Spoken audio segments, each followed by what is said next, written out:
Hello and welcome to Access. My guest today is Roy Staab. That's not too bad. You get some pretty flowery language in your field. Those are wordcraft people, you know, they want to write. But sometimes I think that an artist has one mind and the writer doesn't understand a thing what an artist does. But they interpret it into words. Well, what does that say about the art critics?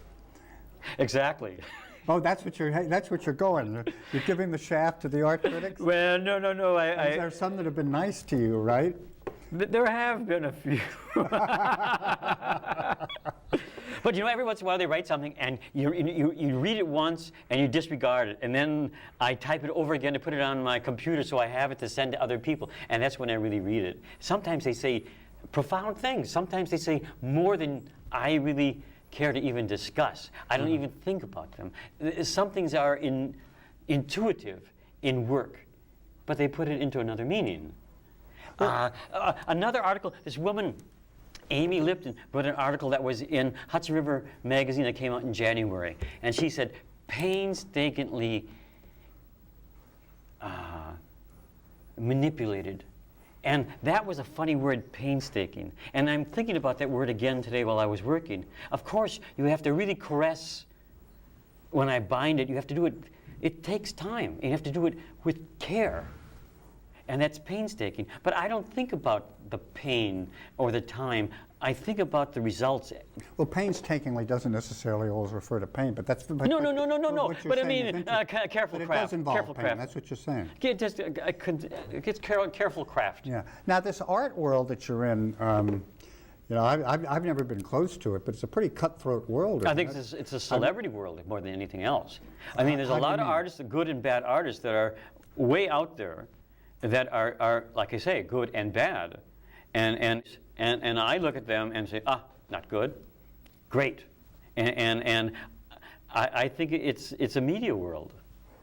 The art world is. Hasn't it always been that way? It has always been that way. Even in the 17th, 18th century? I always wanted to know who chose the artist and who chose one artist against the other to become famous, to be published. Yeah, I know, but when I go to the Frick, which is my favorite place to look at art, I mean, the work is just incredible. I mean, I look at a Vermeer and there's something about it that's just unbelievable. I only went to the Frick once.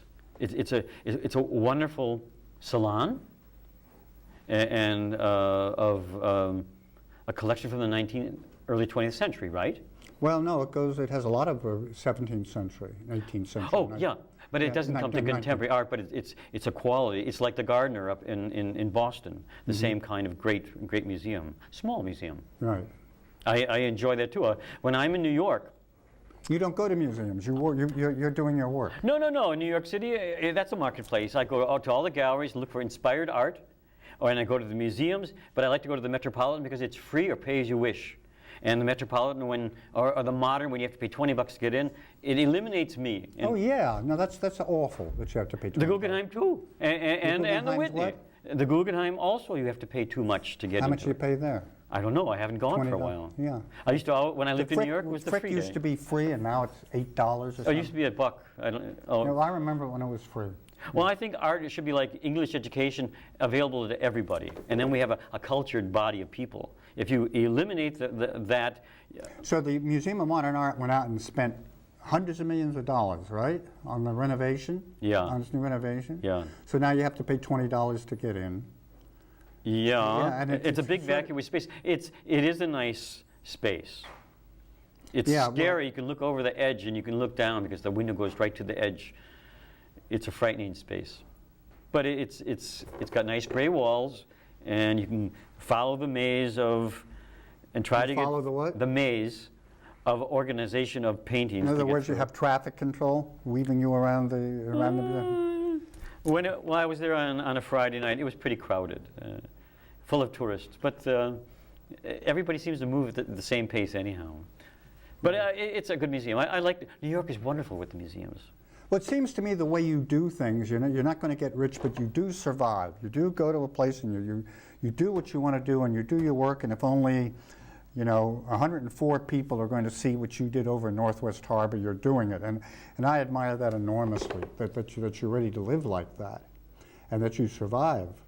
It's hard, but in my mind, I put I want to do a number of pieces in a year. So I go to places that I like, that I feel good. I went What back. are some of the others? I like to go to Cape Cod. Way at the end of Provincetown, there's a nice area where many people walk by, and the vista after is total end of the earth. Or there's another place I like to work in Truro, which is in the harbor. Also, you can come there with your car and park free, and you can look at the landscape. You can look at my work as well. These are favorite places. You know what you just said? You can park free. I mean, I think it's interesting and maybe a little bit sad that you're doing this wonderful work, and in the back of your mind you have to think where you can park free. You know, that's interesting. I have to be accessible to the place, and other people have to be too. I made a piece last year in California.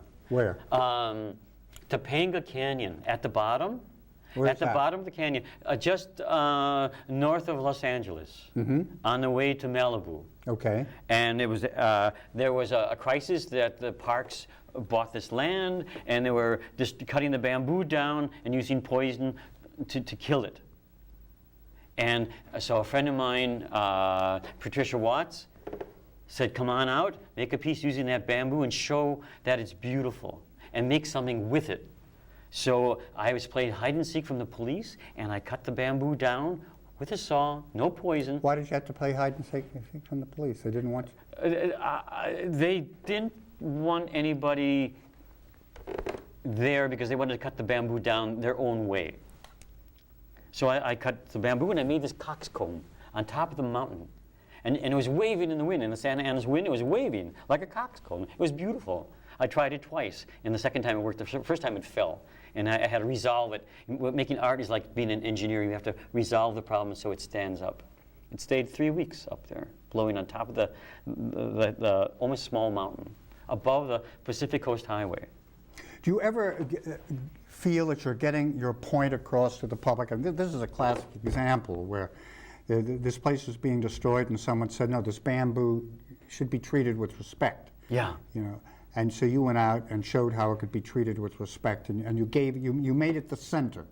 You made it the centerpiece of something. Now, do you feel that gets out to the public? It did get out because actually the local newspaper picked up a story on it. Okay. And they wrote it, and then they asked me some political things, but I am not involved with the community. I just came there to make my art with their information. In other words, you didn't want the subject to get onto politics at all. Okay, Roy, we're down to less than 2 minutes. Yes, go ahead. Yes, I do like the politics of the art okay, and go nature, ahead, tell because me. my work is a bit environmental. Okay. And I want my work to be like, you have to transcend my work to see the beauty of nature and not mess and that nature is up. political. You're absolutely Yeah, right. it's very important to respect the earth. Okay, quickly, Roy, where are you from? From Milwaukee, Wisconsin. And when I left for 25 years. I lived in Paris and Europe for 10, and New York for 15. Okay, now where can people, tell them again, how do they get to see this piece of work that you just completed? Okay, East Hampton, right? Northwest Landing Road to the very end, or Mile Hill Road, and then you walk west. It's in between the two. Okay, it's about right in the about water. how far in is it? About 3 blocks. Okay. Both ways, it's there, Yeah. and it's the same place I made it work in 1983 and 2002 and 2004. So here we are. Okay, well, Roy, keep coming back to East Hampton and doing this stuff, okay? Thank you very much. I do hope so. Yeah, I do too.